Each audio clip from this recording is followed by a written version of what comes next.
মোমো খাওয়ার ক্রেভিংস হলে একবার এইভাবে বাড়িতে বানিয়ে নিতে পারো, খুবই ইজি ওয়েতে। এখানে আমি নিয়েছি কিছু ভেজিস, যার মধ্যে আছে ক্যাবেজ, এখানে আছে beans, green chilli and ginger. এগুলোকে সব আমি কেটে নিয়েছি ছোট ছোট করে। এবার এটার মধ্যে আমি জল দিয়ে ভালোভাবে এটাকে পরিষ্কার করে নেব।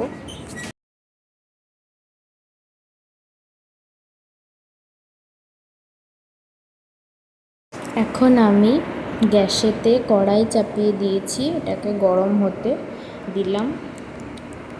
কড়াইটা একটু গরম হয়ে এলে এর মধ্যে দিয়ে দেব সর্ষের তেল।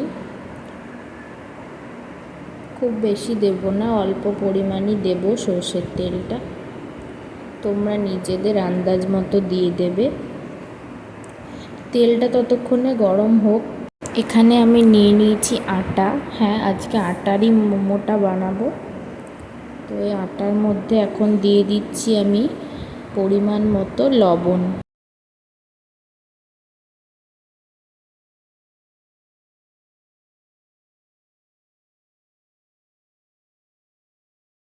লবণটা তোমরা তোমাদের আন্দাজ মতো দিয়ে দিও। এবার আমি কিছুটা এর মধ্যে সরষের তেলও অ্যাড করলাম, যাতে একটু নরম হয় আটাটা। তো এই লবণ, সরষের তেল, আটাটাকে ভালোভাবে মিক্স করে নিচ্ছি।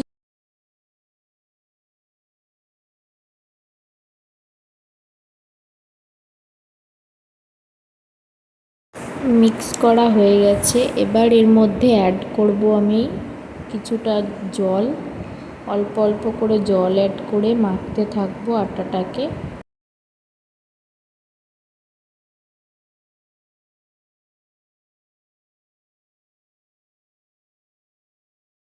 কড়াইয়ে তেলটাও গরম হয়ে এসেছিল, তাই আমি এখন দিয়ে দিচ্ছি কেটে রাখা ভেজিসগুলো।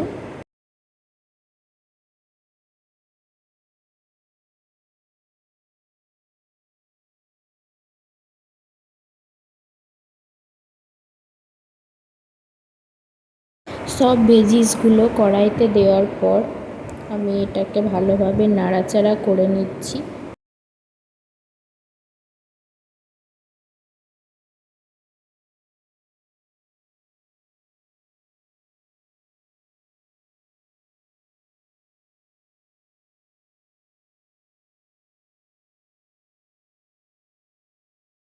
এখন এর মধ্যে দিয়ে দিচ্ছি পরিমাণ মতো লবণ।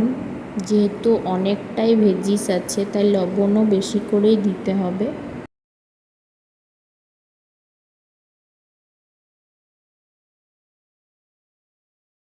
লবণ দিয়ে ভালোভাবে আমি মিক্স করে নিচ্ছি পুরো ভেজিসটাকে। এর মধ্যে সামান্য আমি হলুদও অ্যাড করেছিলাম। তো এইদিকে আমার ডোটাও রেডি হয়ে গেছে।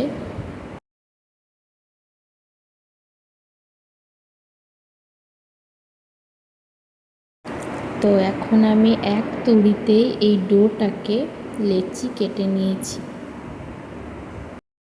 মোমোর পুরটার এরকম দেখতে হয়েছে। তো এটাকে আমি এখন একটা থালের মধ্যে রেখে দিলাম কড়াই থেকে নামিয়ে। এখন আমি একে একে মোমোর বেসটাকে রেডি করছি। খুব একটা ভালো শেপ হবে না জানি, বাড়িতেই সবাই মিলে খাবো, তাই অতটা প্রফেশনাল হওয়ার কোনো প্রয়োজনও ছিল না। আর এই মোমো শেপ দেওয়ার জন্য একটা মেশিন থাকে, সেখানে ভালোভাবে হয়। তো একে একে সব আমি মোমোগুলোকে রেডি করে নিচ্ছি।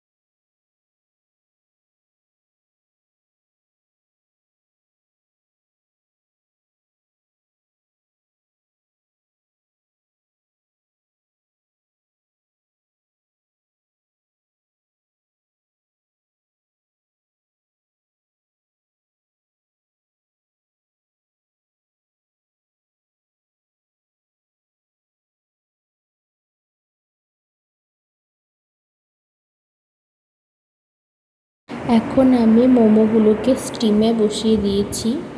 একটা বোলের মধ্যে জল নিয়ে সেটাকে গরম করে দেওয়ার পর একটা থালার ওপর এইভাবে স্টিমে বসিয়েছি। স্টিমার যেহেতু নেই, তো এই হচ্ছে মোমোর ফাইনাল লুক। কেমন লাগলো জানিও। আজকের মতো এটুকুই। চ্যানেলে নতুন হলে চ্যানেলটাকে সাবস্ক্রাইব করে পাশে থেকো। বাই।